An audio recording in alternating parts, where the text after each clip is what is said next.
Welcome to the Garden of Eden. It's early May here in the South Island of New Zealand, and we're planting garlic, so I have some tips for you if you'd like to grow garlic too.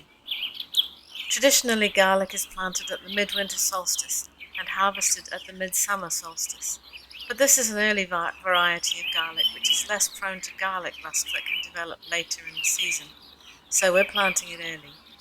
We grew a good crop of this last year and saved the best for replanting now.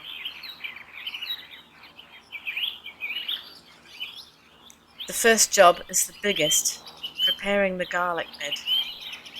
It's a good idea to plant garlic in a different bed every year to reduce the risk of diseases damaging your crop. This usually entails lots of weeding and then, depending on the condition of your soil, adding compost or other organic additives.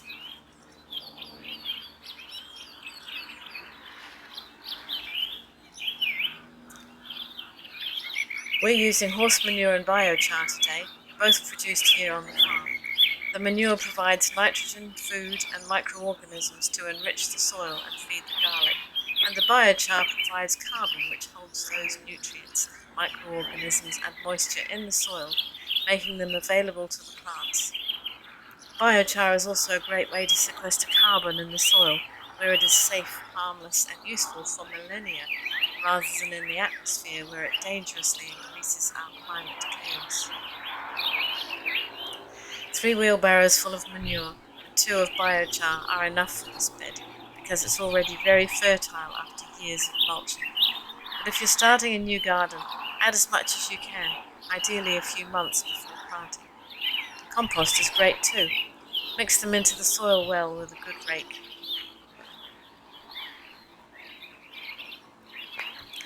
We are making a garlic planting guide which helps with the spacing of cloves. Approximately 14 or 15 centimetres between plants and 15 centimetres between rows is ideal. Each point is cut as a V, a notch which marks the place for the next clove. On each side of the board, the notches are offset to be between the notches on the opposite side, so it can be turned over between the rows.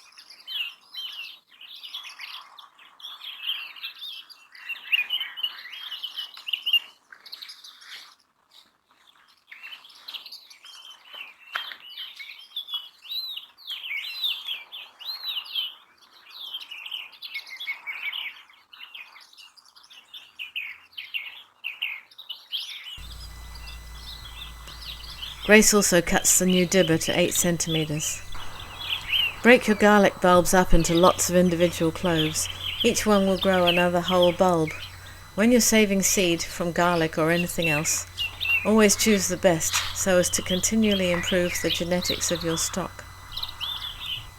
With the 8 centimetre dibber, Grace is planting the cloves, pointy end up, one in each hole, using the garlic board as a guide to spacing, moving it along the rows and turning it over to start the next row. She leaves them uncovered for now so that she can see what's planted and what's not. We had also found some garlic that had not been harvested in the summer, sprouting well in another bed, so we separated and replanted these cloves too.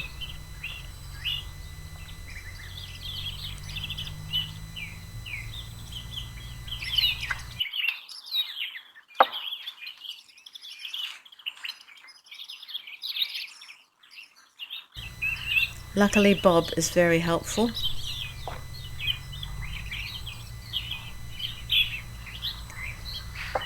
When we finish planting, either because we've run out of room or run out of cloves, we rake the soil lightly over the cloves in the holes. And then we mulch. There are many good reasons for mulching gardens. With garlic, the main one is to keep the weeds down. And this garden is full of rampant cooch or twitch which will outcompete the garlic easily if we let it. Mulch also helps to protect the soil from damage from frosts and hot sunshine, keeps the soil temperature warm and stable, holds moisture by reducing evaporation, and feeds the soil as it breaks down. Before the garlic shoots appear, we just sprinkle a little light layer of straw mulch, but after they've appeared, we'll put a thicker layer down between the rows. Mulch can be anything organic you have available, and straw is probably the easiest and nicest to use. Water the new bed well, either before or after mulching. As garlic is usually planted in the autumn or winter, it's likely to get plenty of rain and not need much irrigation, but it's beneficial to give it a good soak as soon as it's planted. Then wait. Then add more mulch. Then watch your garlic grow. It's ready to harvest when the lower leaves start turning yellow and dying off. Remember to save your best garlic for planting next year. Enjoy!